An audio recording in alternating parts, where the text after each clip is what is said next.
Okay, so in this video we are adding and subtracting algebraic fractions. This is using the lowest common multiple method. In every single question we are being asked to express the following as a single fraction in its simplest form.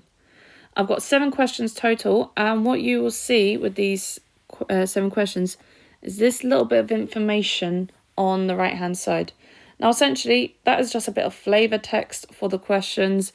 So for example, this one here is saying that A and B can never be 0, and the reason why is because if these two letters were 0, that doesn't work. You can't divide by 0. You can't have 0 on the bottom of a fraction. And the only ones that are going to be slightly different is if we see these ones here. And so for example here it's saying that x can never be 1, and that's because if I had 1 take away 1 on this fraction, that would give me 0. And here x can never be -3, because -3 add 3 would give me 0, so that can't work. So these here, don't worry about them so much. They're not going to change anything as to what you are doing with the question. So let's just jump straight in then. So to add and subtract algebraic fractions, the idea is the exact same. We want our denominators to be the same on the bottom so we can add the tops or subtract the tops. So we need to think about what our lowest common multiple will be. So you need to look at each letter individually, and if there is a power, identify what the highest power of that letter is, and then you can construct that to make your lowest common multiple. So for example here, I've got an A, so that means my lowest common multiple must have an A. And here I've got a B, so my lowest common multiple must have a B. And so then I need to multiply my fractions in order to get that AB or BA. And so I need to multiply my first fraction by B and my second fraction by A. I do those multiplications, so I've now got 5B over, I'm just going to swap it around to being AB, plus 2A over AB, and then I can add the tops together. I can't do any more simplification, I can't collect any like terms, so that's my final answer. So same idea over here. So because that first fraction has a y, my lowest common multiple must have a y, and my second fraction has a z, so I must have a z. And so I've got to multiply that y by z, because that's the thing it's missing. And I've got to multiply on my second fraction by y, because that's the thing it is missing. So I'm going to have xz over yz minus 3y over yz. Now I can bring the tops together to give me a final answer of xz minus 3y all over yz.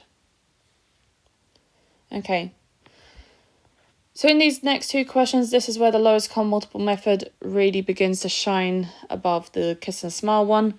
So when I go to do my lowest common multiple, both of my fractions have an x. I then look to where my highest power is. This has my highest power on the bottom, so that is what I am aiming for with my x's. And so that fraction on the right, that already has x squared. I don't need to do anything with it. The one on the left, however, I need to get that to x squared, so I just multiply it by x. And so I'm now going to have 2x over x squared minus 3 over x squared. And then I can just do the tops. So I've got 2x minus 3 all over x squared. Okay, so same idea over here. So I'm going to look at my numbers first. I've got that 4 and the 6. The lowest common multiple of 4 and 6 is 12. And then they both have an r, but the one with my highest power is this one here. So that is what I've got to aim for.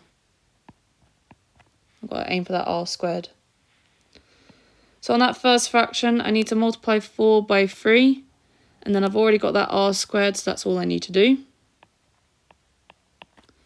On my second fraction, I need to multiply the 6 by 2 to get to 12. I've only got r, so to get it to r squared, I need to multiply it by another r. So I'll do the same on the top. And doing those multiplications, I've now got 3t over 12r squared minus 10r over 12r squared. And then I can just bring the tops together. And that's it done. So again, with this, same idea, lowest common multiple, first look at the numbers. So lowest common multiple of 4 and 6 is at 12. Then you look at your letters and you pick the one, you look at each letter individually. So if there's multiple, focus on one letter at a time. And here, r squared is my highest power. So that's why my lowest common multiple is r squared for the letter there. Okay, question 5 and 6. Now I always recommend when you've got a little cluster like this, put brackets around them. So that my lowest common multiple, and you've got to think about these individually. So I need an x minus 1 and I need an x plus 3. Ooh, getting a bit squished over there. So that means I've got to multiply that top one, that first one, by x plus 3. Ooh. And I'll do the same over here. I've got to multiply that by x plus 3. And the other one is missing an x minus 1.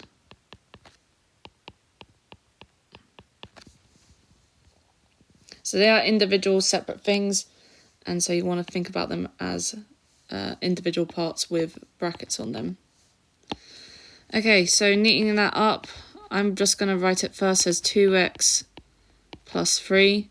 So just having that 2 at the front, just so it looks a bit more like our brackets. Same here, just going to have that 3 at the front.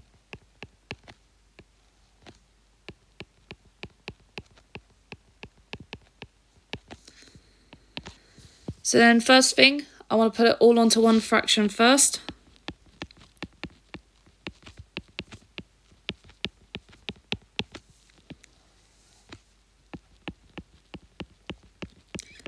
And then at this point here, at the bottom, that is pretty much as simplified as I can get it. There's nothing more I can do really with it.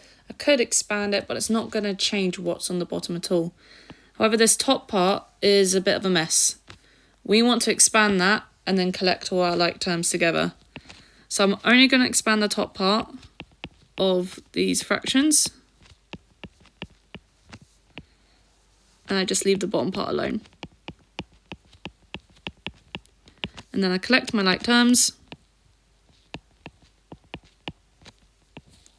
to give me a final answer of 5x plus 3 over x minus 1, x plus 3.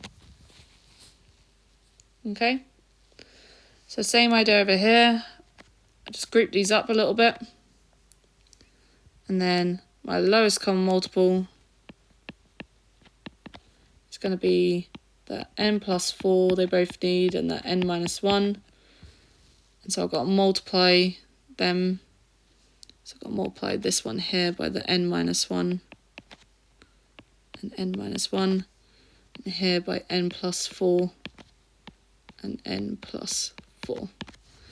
So I'm just going to write it out a bit neater. Sorry, it's a bit squished. Let's just quickly move this over a little bit more, just so it's a little less clustered.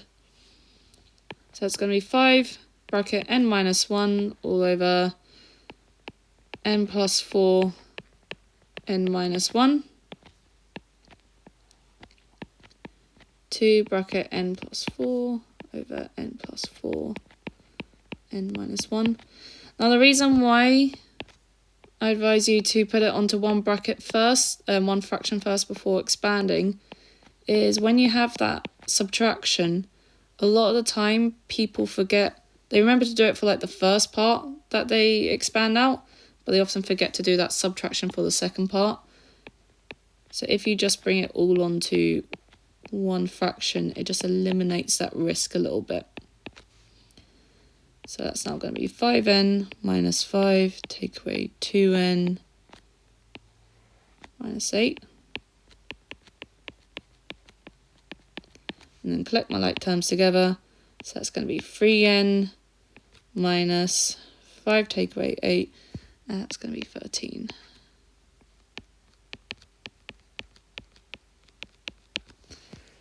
Okay, last question then. So this time, again, I want to put brackets around it. So my lowest common multiple of 5 and 2 is 10. So to get there, I need to multiply that 5 by 2. And so I'll multiply that top one by 2. And I've got to multiply that 2 there by 5. And so I'll multiply the top part by 5. And remember, because it's like a little cluster of things, I put the brackets around it, so I'm multiplying the entire fraction on the right by 5, and I'm multiplying the entire top part of the fraction on the left by 2. And in fact, this time I'm just going to jump straight to my single fraction.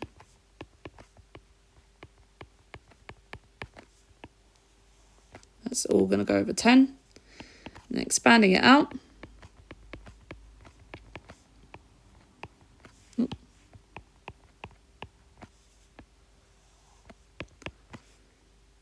And so that will be 7x plus 1 over 10. Okay, so let me know if there are any issues, and good luck with this work.